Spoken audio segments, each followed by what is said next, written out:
ताय नमः।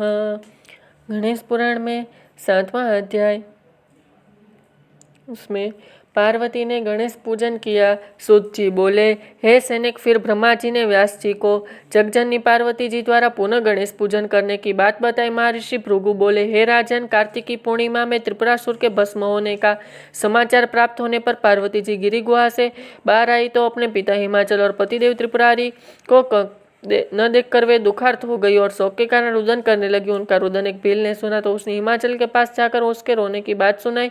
इससे चिंतित हुए पर्वतराज अपनी पुत्री गिरिजा के पास पहुंचे और पुत्री को धैर्य बंधाने लगे। उसे नस्त गिरिजानंदिनी ने कहा, पिताजी, न जाने भगवान शंकर कहाँ है। त्रिपुरासुर से युद्ध करने लगे थे और सुनते हैं कि वह असुर मारा गया, किंतु वे अभी तक लौटकर नहीं आए। अब उनके सकुशल घर लौटने का उपाय क्या है। ब्रह्मा जी बोले, हे व्यास, हिमालय ने कुछ देर विचार किया और फिर कहने लगे, बेटी, भगवान गणेश का पूजन करो। कल प्रातःकाल उठकर सुजादि से निवृत्त होकर स्नान करना और विघ्नेश्वर की मूर्ति बनाकर उसका षोडोपचार से पूजन करो। भोग षड्रस भोजन रखना, किंतु ध्यान रहे कि उसमें मोदक अवश्य हो। भक्तिभाव पूर्वक गणेश जी का ध्यान, स्तवन, निर्जन आदि करने से वे शीघ्र ही प्रसन्न हो जाते हैं। जब तक शिव जी न लौटे तब तक गणेश जी का एकाक्षरी ग मंत्र का जप करती रहना। वैसे इनके 1,00,000 जप से अनुष्ठान पूर्ण हो जाता है। सामान्य स्थिति में श्रावण शुक्ल चतुर्थी से भाद्र शुक्ल चतुर्थी तक 1 मास पर्यंत गणपति पूजन एवं अनुष्ठान करे। पूजन के लिए एक मूर्ति से 108 मूर्तियां तक ले सकती हो। अनुष्ठान पूर्ण होने पर उत्थापन किया जाता है। उस दिन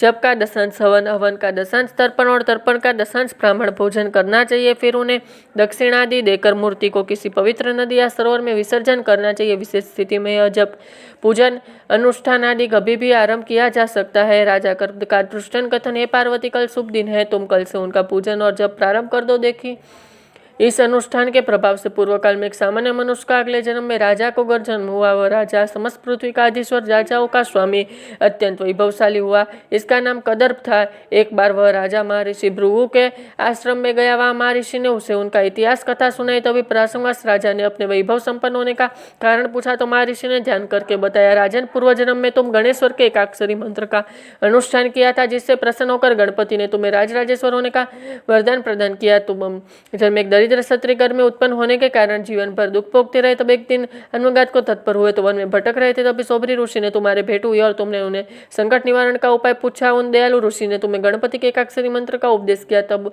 उस अनुष्ठान से अत्यंत श्रद्धा भक्ति पूर्वक किया, जिसके फलस्वरूप उस जन्म में तुम्हारी शेष आयु सुखपूर्वक व्यतीत हुई और उसी के प्रभाव इस जन्म में राट हुए हो। राजा नल का दृष्टांत कथन, हिमालय ने कहा, मैं उस निषेध देश के राजा नल ने भी उन्हें विघ्नेश्वर का पूजन और अभिष्ट प्राप्त किया था। वह राजा अत्यंत ऐश्वर्यशाली, धर्मज्ञ, राजराजेश्वर और महाबली था। समस्त विश्व में उनकी यश पात्रता फहरा रही थी। वह जैसे नीति निदान से वैसे ही ज्ञानवान भी थे। उसके पास सदैव विद्वान ब्राह्मणों, ऋषिमुनियों, मनुष्य आदि का जमघट लगा रहता था। एक दिन उसकी सभा में महर्षि गौतम पधारे। राजा ने उन्हें अर्घ्यपाद्यापि पूर्व अत्यंत स्वागत सत्कार किया और जब वे सुखद आसन पर विराजमान हो गए तब राजा ने उनसे कोई पुण्य कथा करने का निवेदन किया। महर्षि ने कुछ समय में उन्हें कथा सुना दी। तभी भगवान गणेश्वर का प्रसंग आ गया। ऋषि बोले, हे राजन, भगवान गणेश्वर समस्त देवताओं के अधीश्वर एवं सर्वात्मा है। वे जिस पर कृपा करते वह परम भाग्यवान हो जाता है।